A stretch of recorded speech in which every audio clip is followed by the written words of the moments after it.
kalau lo bilang kenapa seperti Kahitna, ya mungkin karena yang ciptain adalah Mario Ginanjar. Oke, Gitu. as songwriter lah. As a composernya Oke. gitu. Ya seperti di lagu itu, dia tuh suka tapi dia malu. Dia tuh takut ngasih tahu ke cowok itu. Sementara kita udah bilang, ya lo kasih tahu gitu loh. Kalau lo nggak ngasih tahu, gimana dia taunya? Stigma orang ketika melihat melihat aktor atau aktris yang terjun ke dunia nyanyi, itu pasti akan mungkin ya dipandang sedikit sebelah mata. Kayak gadis manis cintaku, kesayanganku jatuh cinta, berjuta rasanya. Halo Sobat Melolam, balik lagi bareng gua Helvan di Bicara Melodi. Kali ini kita masih di Samsara Bogor dan gua kedatangan seorang aktor. Tapi kali ini dia nggak akan menceritakan filmnya atau seriesnya. Dia akan merilis sebuah karya di tanggal 17 Januari yang bertajuk Dia Harus Tahu. Dan gue akan deep dive ngebahas langsung sama orangnya. Langsung aja kita sambut Mike Ethan is in the house. Hello guys. Halo Mike. Apa kabar? Thank you. Ini kalau para viewersnya Melodi Alam, sebutannya apa nih? Sebutannya Sobat Melolam. Sobat Melo. Sobat Melolam. Sobat Melolam. Ya, Sobat Melolam. Gue kaget sebenarnya pertama kali tahu akhirnya lo terjun ke dunia musik lah ya. Oke. Karena gue tahu dengan beberapa series yang beberapa kali lo mainkan gitu ya. Coba sebutin kalau emang lo beneran tahu. Aduh, gue siapa ya sama Erika tuh apa ya? Gue lupa lagi. Flora. Flora. Oke. Tahu itu doang sih. Karena lo tau Erikanya kan. Lo nonton karena Erikanya kan, gue tahu. Ketahuan saya. Langsung ketahuan. Mike, for the first time ya. Akhirnya lo di industri musik sudah jadi musisi since today. Amin ya. Semoga. Dan ada satu single bertajuk Dia Harus Tahu. Benar. Gimana Mike prosesnya yang lo tadinya di dunia acting akhirnya lo cross lah ya ke industri yang industri musik sekarang lah. Oke. Jadi sebenarnya tuh orang-orang yang belum terlalu tahu gue dan kenal gue, dalam artian yang ketemu gue tuh saat gue udah menjadi seorang aktor gitu ya, mereka hanya taunya gue seorang aktor gitu kan. Tapi sebenarnya tuh gue dari dulu tuh memang gue tumbuh dan besar itu tuh di musik. Gue sempat tergabung di salah satu choir juga sampai beberapa tahun itu pas gue SD sampai SMP. And then setelah lulus SMP gue off gitu kan. Jadi memang gue sebenarnya di bidang musik sedikit banyak tahu lah gitu, dan memang suka gitu. Cuma memang karena sempat off aja dan akhirnya juga udah keburu syuting sinetron, web series gitu-gitu. Jadi ya udah akhirnya keterusannya sampai di situ gitu. Oh, I see. Berarti dari SD SMP lo udah terlibat di sebuah mungkin production musik lah ya. Iya. Udah terlibat lah ya. Iya. Tapi waktu itu apa background musik yang pertama kali lo dengar yang bikin lo senang sama musik? Gospel. Yes. Siapa? Dulu itu karena gua choir ya, jadi memang dengerin latihan itu tentang ya choir. Jadi kayak lagu-lagu gospel zaman dulu gitu lah, kayak I will follow him yang gitu-gitu, tau kan lo gitu. Ya. Berarti ya genre lo bisa ke gospel, bossa nova gitu-gitu berarti arahnya jazz. Iya.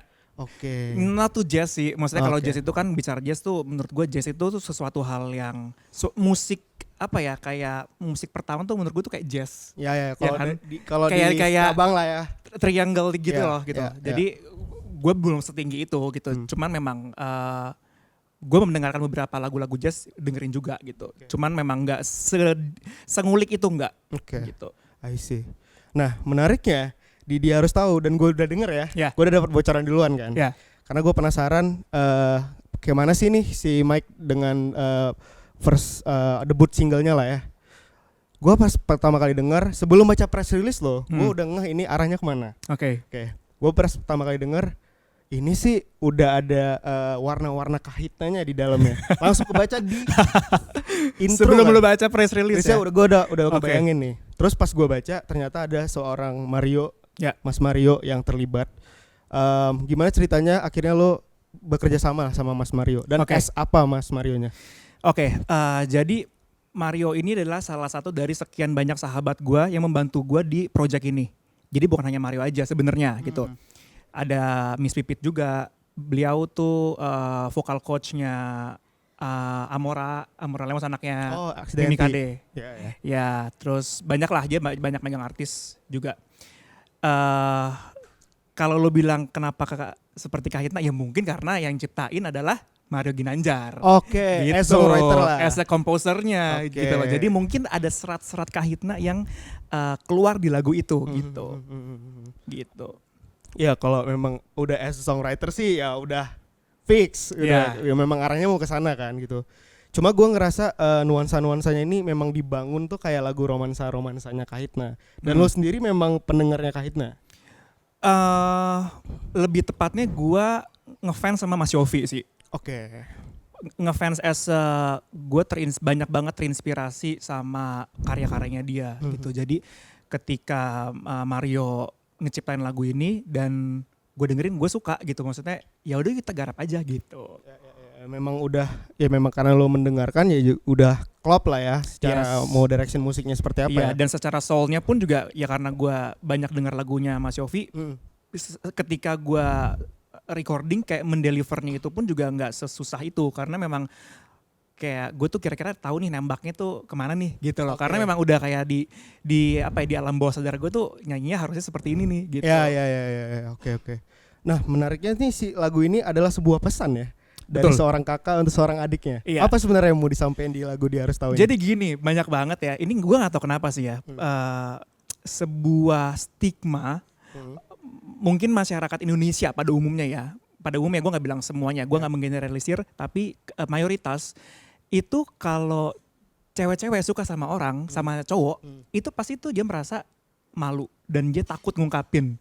Karena dipikir nanti ya apapun itu dengan sebutan-sebutan yang entah kegatelan atau apa, atau gengsi lah gitu nantinya gitu kan. Jadi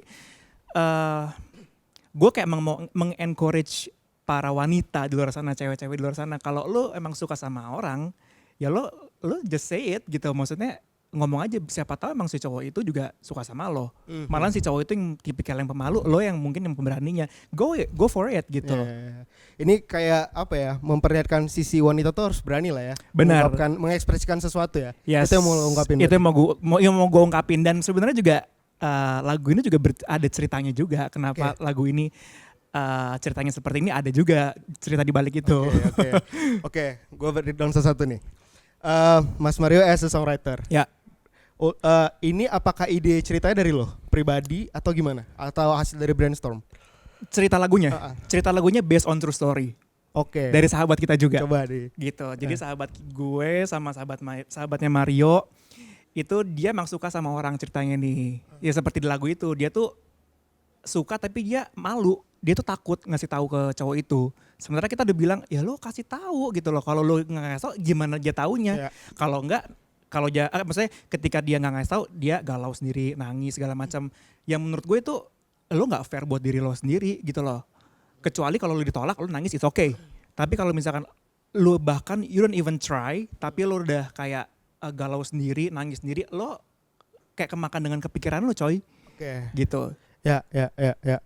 So that's why ada partnya di terakhir ya, gue lupa sih, ada di chorus yang ada vokal ceweknya di situ.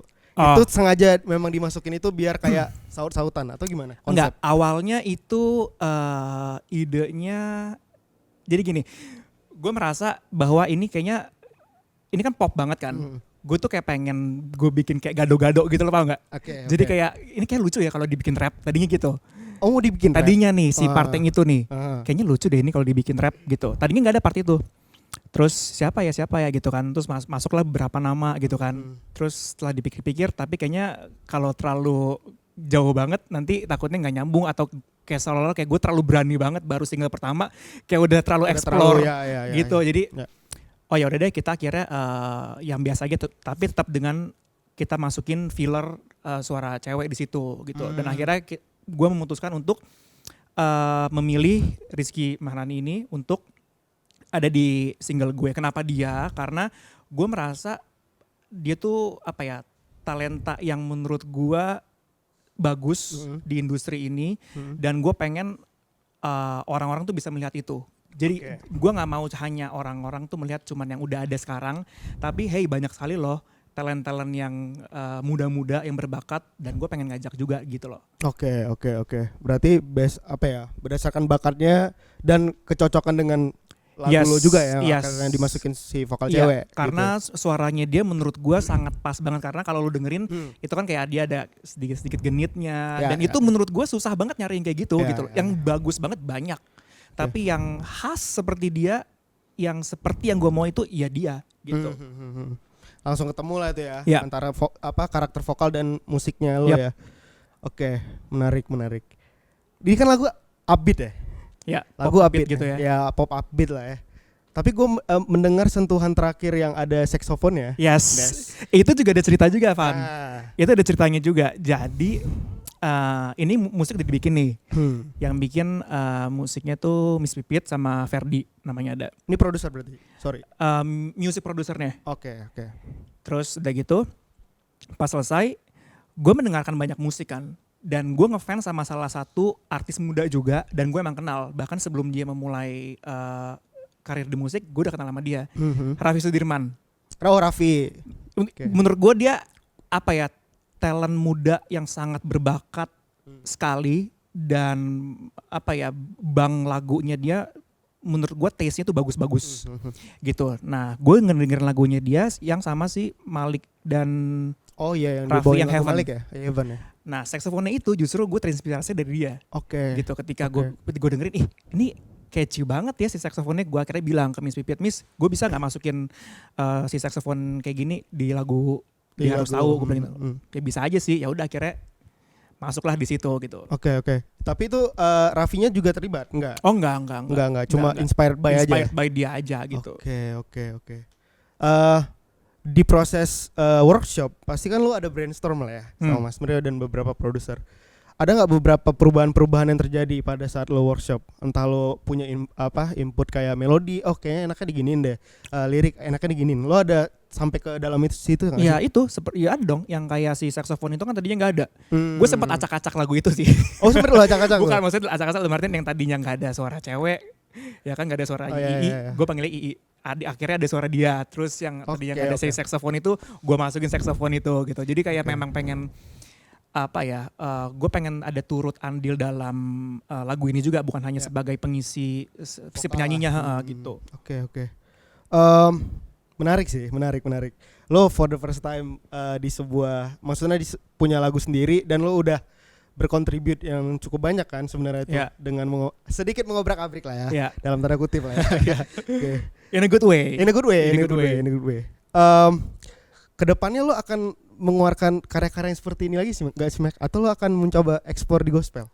Enggak sih, kayaknya gue akan, maksudnya enggak dalam artian di gospel, kayaknya gue enggak dulu. Cuman mungkin lebih ke sini.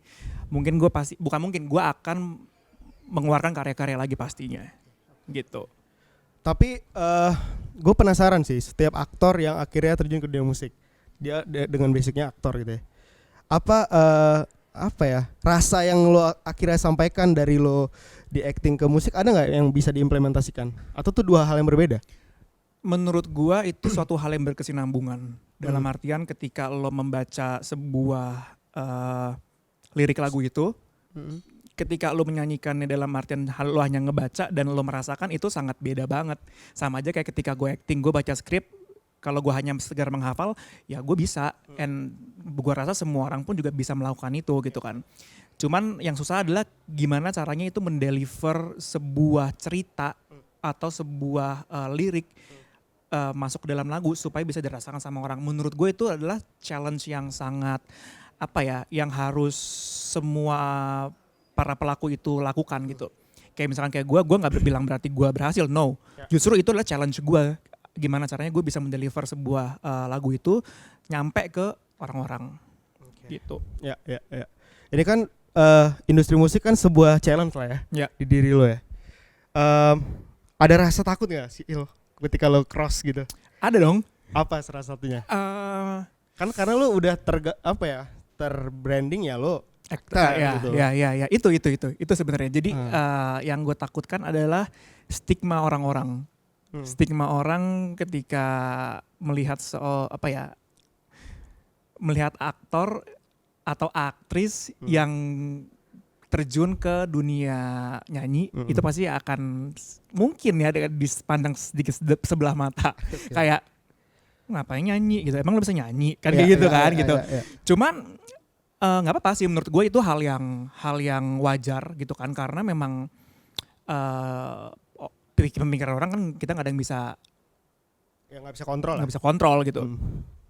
Cuman di sini yang pengen gue kasih tahu adalah kita sebagai entertainer itu pengen banget punya sebuah karya yang nggak cuman itu doang, Van. Kayak gitu, kayak misalkan let's say nih gue aktor, tapi gue pengen mencoba hal yang lain. Kenapa sih gue pengen mencoba hal yang lain? Karena gue merasa gue di acting ini gue udah explore, gue udah benar-benar explore, dan gue pengen mencoba yang lain apa ya yang berhubungan dengan entertain.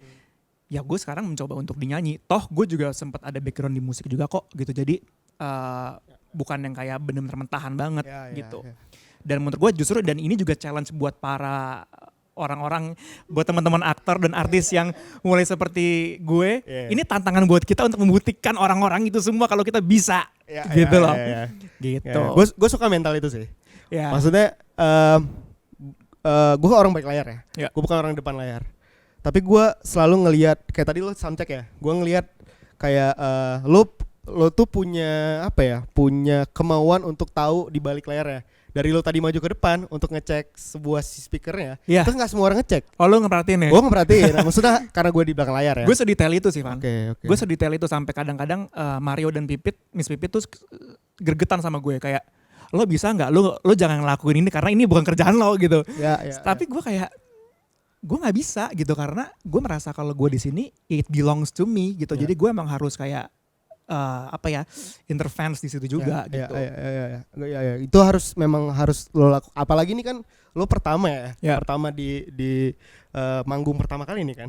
Di musik dengan karya terbaru, dengan debut single gitu. Ya menurut gue mau make sure sesuatu itu salah satu pekerjaan orang musisi depan layar yang harus dilakukan kalau menurut gue.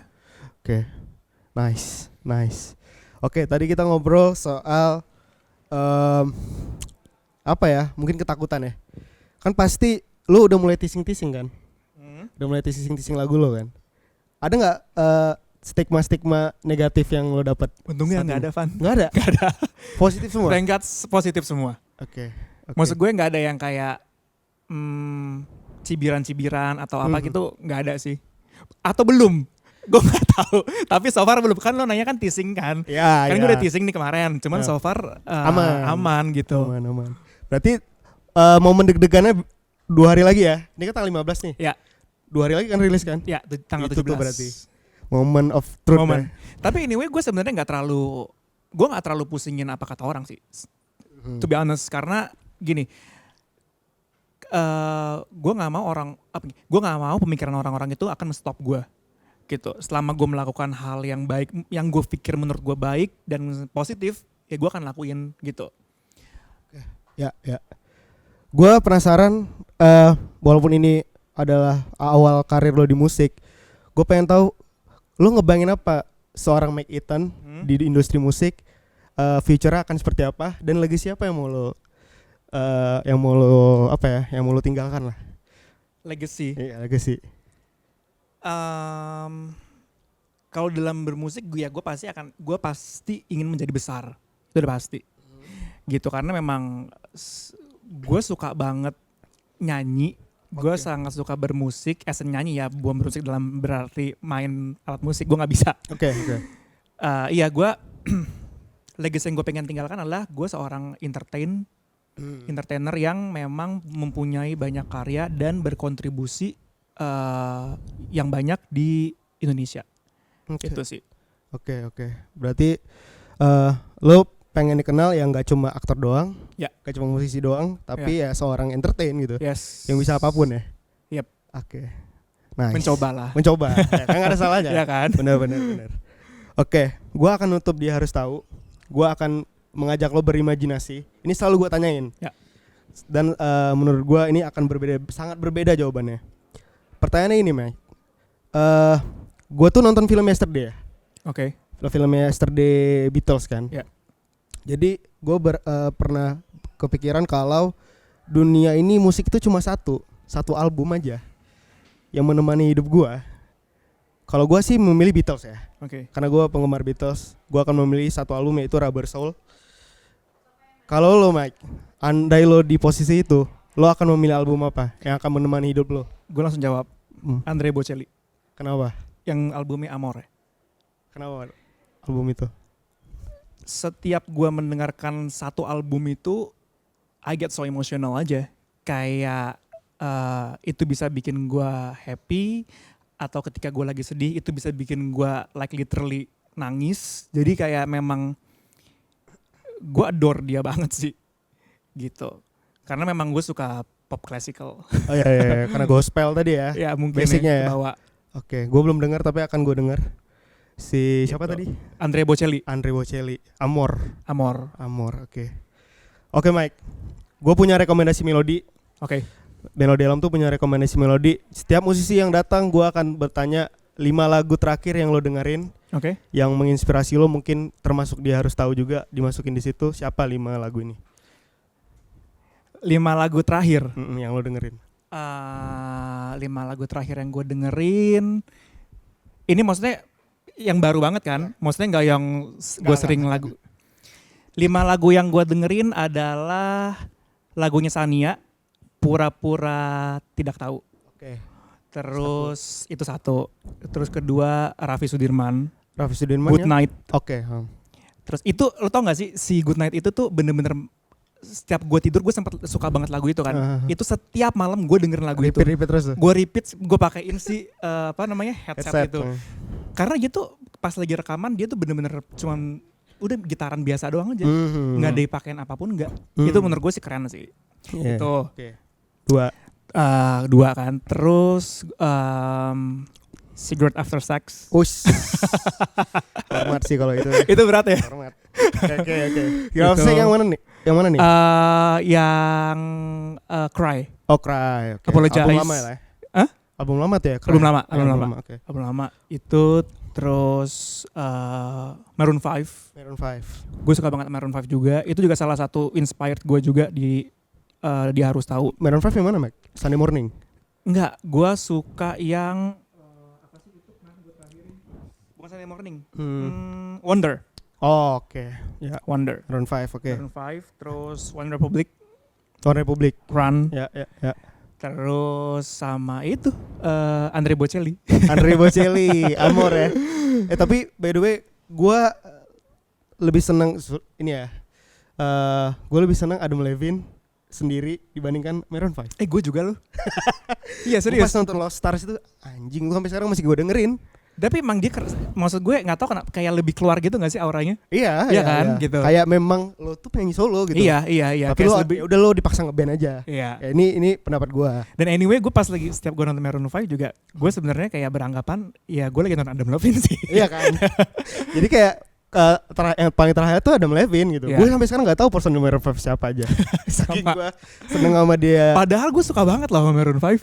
Padahal lu suka Maroon 5 kan. Berarti maksud gue gini, berarti lo memang hanya lu suka sama lagu-lagunya, bukan sama si. Ya nggak sih? Bukan sama bandnya. Iya. Ya.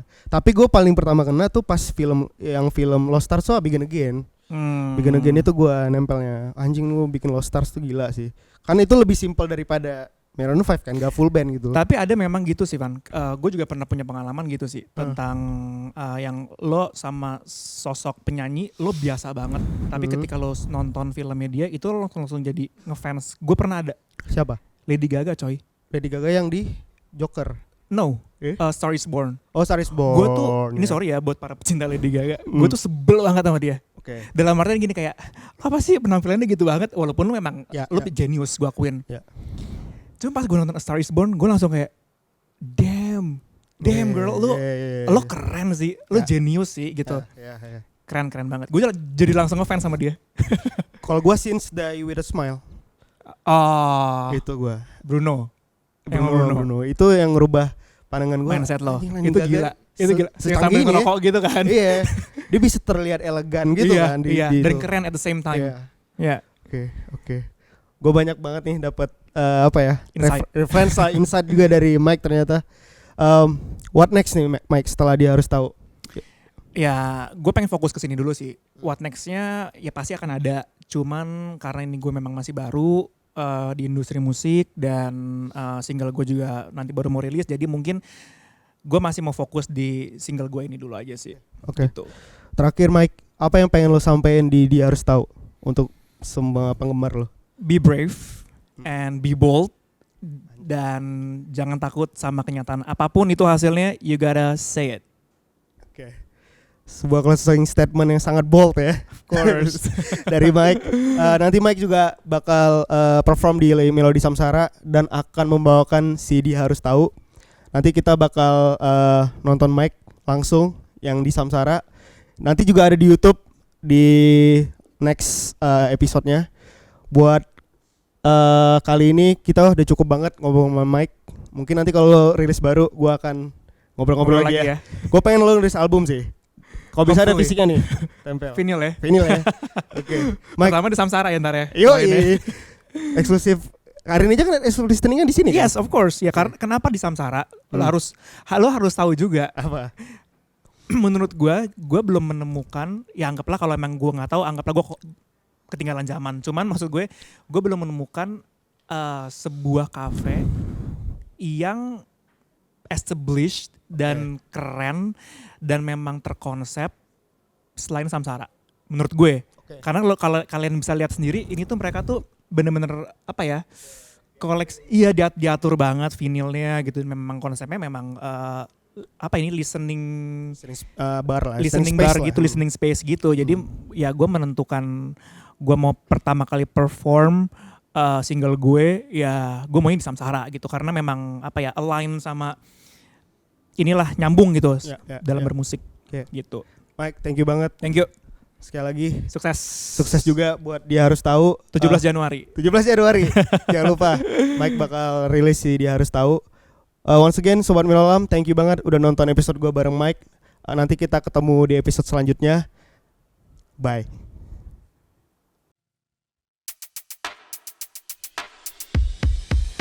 Gadis manis cintaku, kesayanganku, jatuh cinta berjuta rasanya. Kadang kau menangis dan kau tersenyum, tapi satu dia harus tahu.